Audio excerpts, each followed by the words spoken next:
Ok, é que a minha primeira pergunta é: quando é que nós vamos sair do digital e vamos ter aqui o Robson em Portugal ao vivo?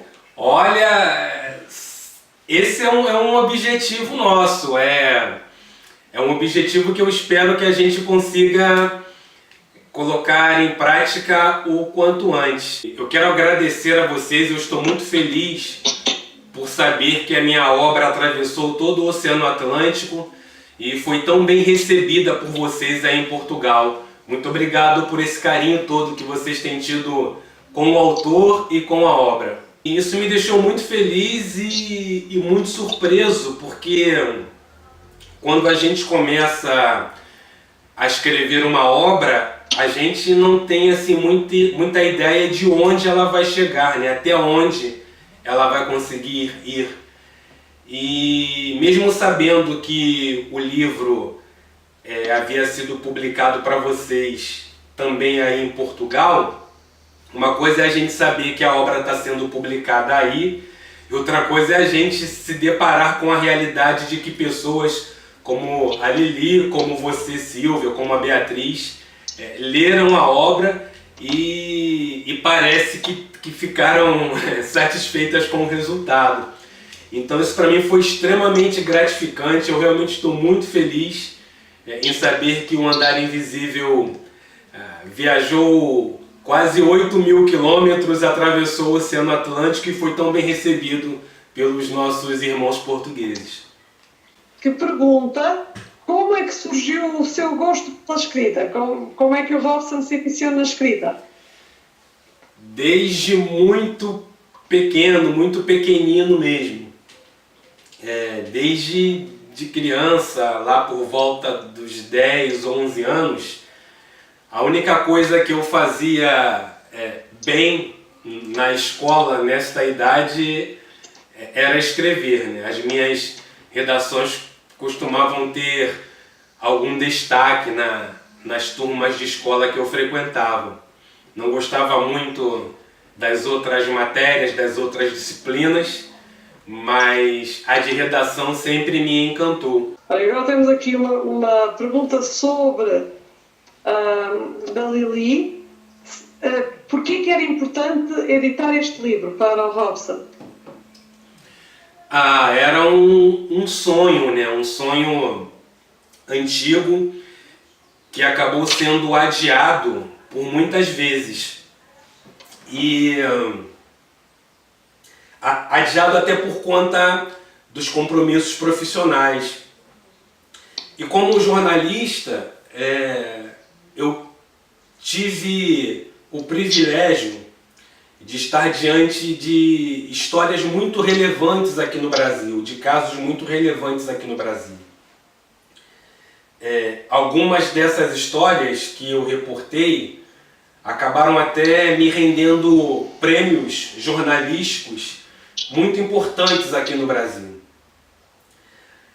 Mas faltava eu contar uma história em que eu pudesse ter total ingerência sobre ela. Porque os fatos jornalísticos que eu reportava, eu não poderia intervir neles. Eu simplesmente tinha que contá-los exatamente da forma que eles eram.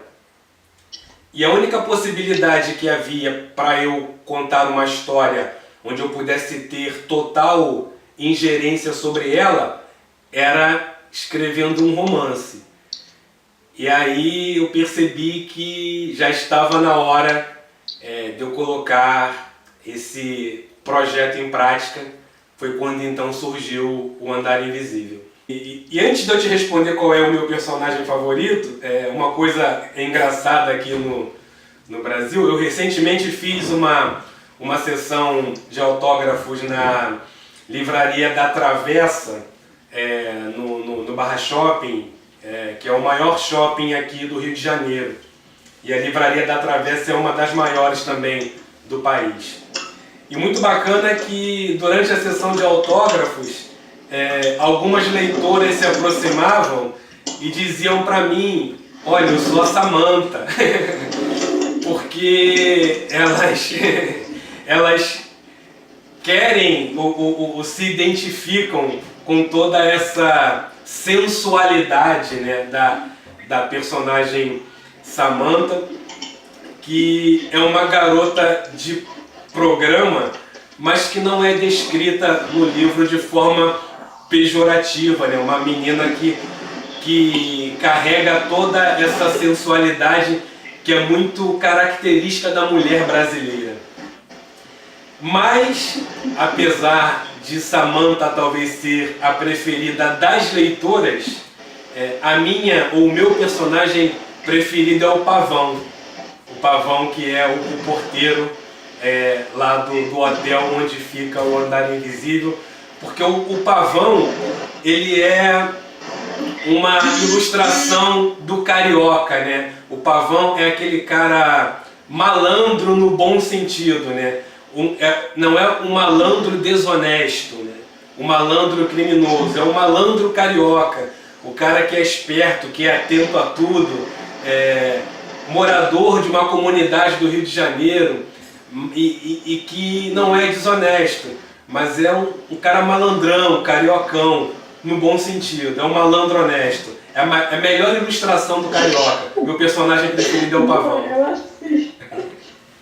Malandro honesto é perfeito, perfeito. E qual é a que menos gosta? Qual é a personagem que lhe deu mais trabalho e que menos gosta?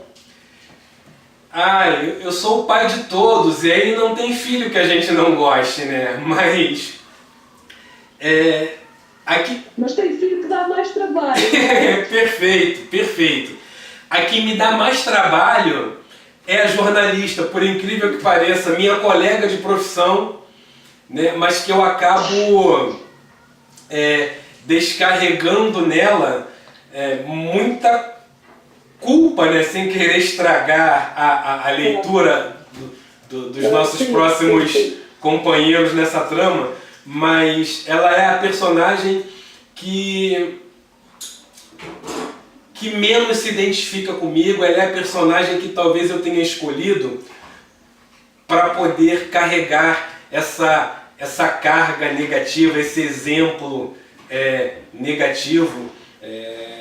Tanto que não por um acaso eu nem a nomeei, porque eu não queria que essa carga negativa carregasse o nome de alguém. Imagina se a jornalista se chamasse Silvia, eu ficaria constrangido em conversar com você aqui agora. Era triste, era triste. Então eu nem a nomeei. Já agora, tenho aqui uma pergunta, por causa, pronto, assim, agora não querendo estragar a leitura a ninguém, há uma personagem muito importante que morre, que é assassinada. Não é verdade? E não se arrepende disso, não gostava de ter dado antes outra volta e não assassinar essa personagem tão importante. Eu nem sequer vou dizer nomes, que é para não estragar a leitura. Mas você está sendo perfeita nas suas perguntas, tá ótimo assim. Tem gente que lamenta comigo, poxa, ela morreu, pois é. E me permita abrir um parênteses, esse é um romance policial, onde uma pessoa morre de forma até muito inusitada, né? Não sei se você, a própria morte dela acontece, é um assassinato provocado de uma forma muito inusitada, né? Muito peculiar. Exato. Mas ela precisava morrer. Para a trama, ela infelizmente precisava morrer. Era fundamental. Era fundamental. Mesmo que eu quisesse, eu não poderia evitar a morte dessa personagem, até para que a história pudesse continuar, né? Porque vocês que chegaram já ao final da leitura, vocês percebem que a história vai seguir adiante, né?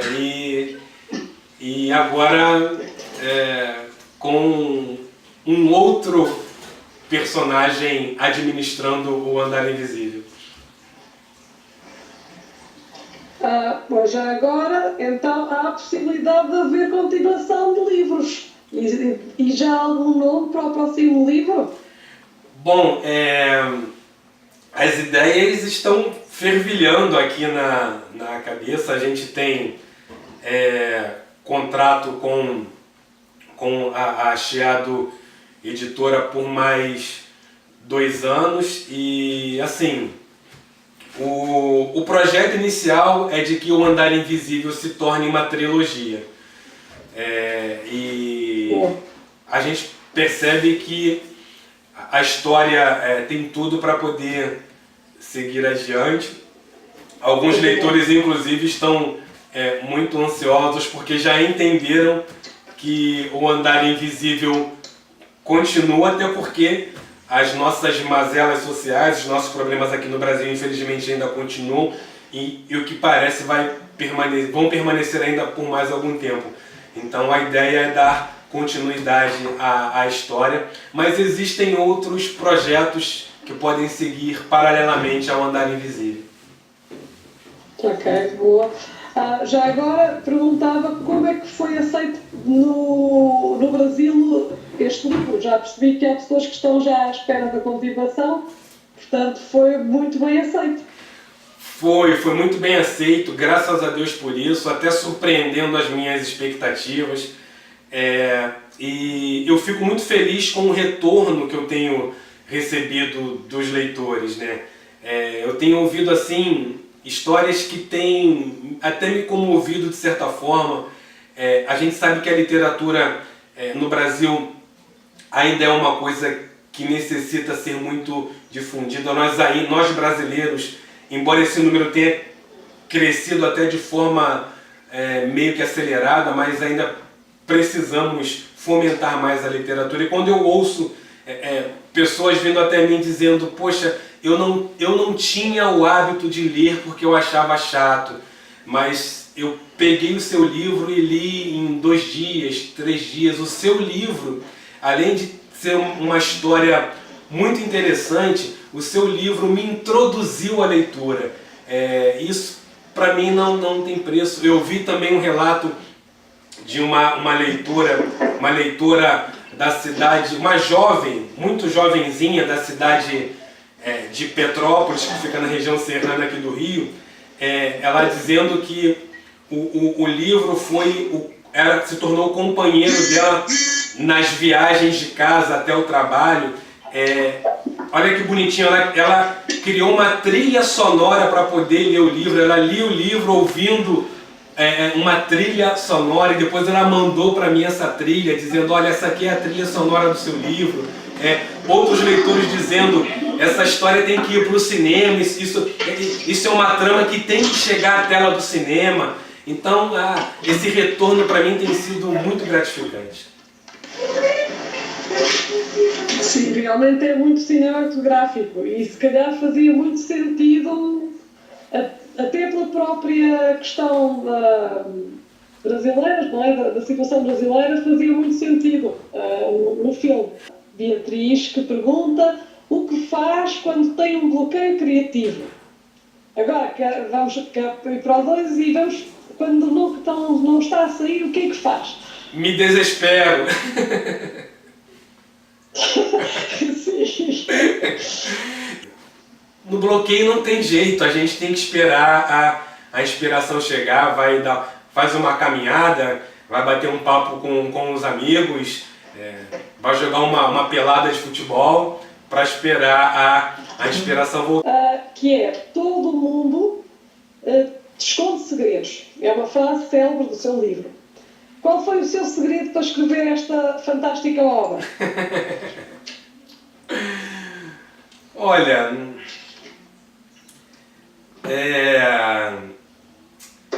eu acho que o meu grande segredo é a minha forma de desabafar, de colocar para fora todas as minhas insatisfações em relação à degradação moral e social que existe no meu país, infelizmente.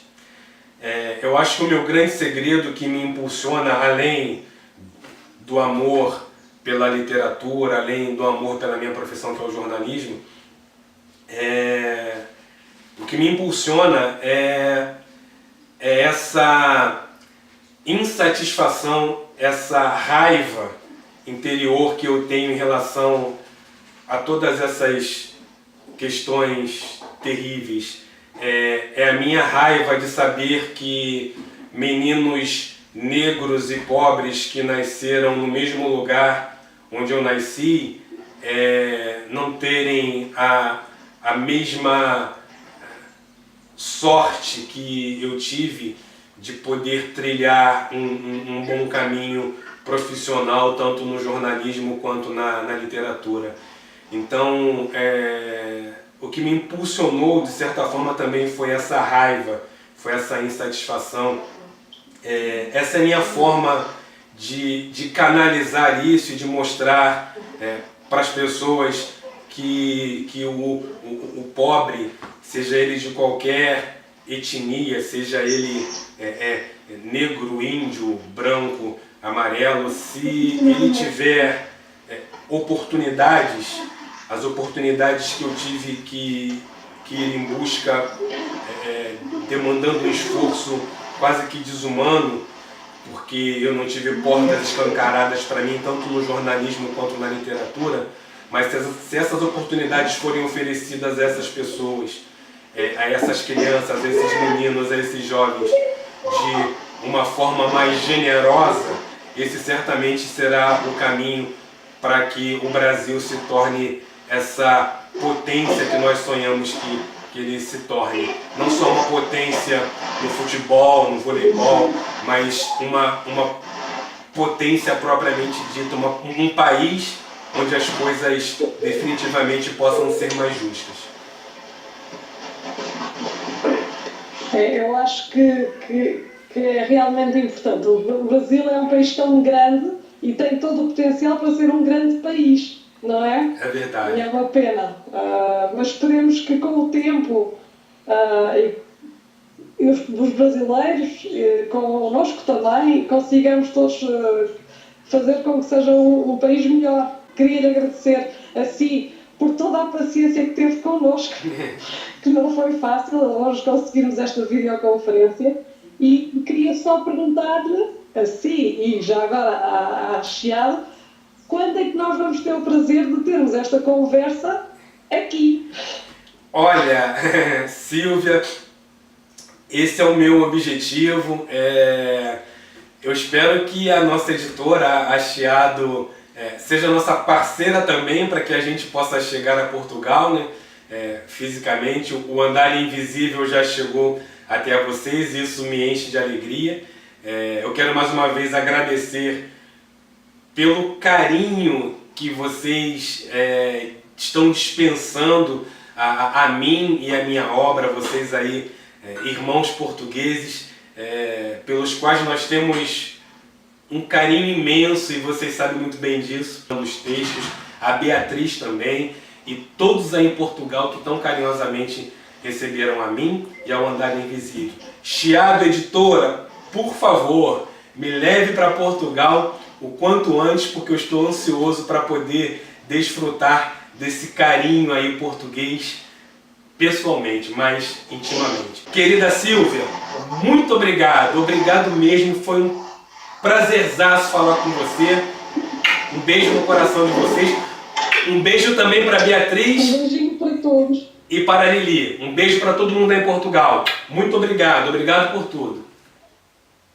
Obrigada, uma boa tarde aí, aqui já são quase 5.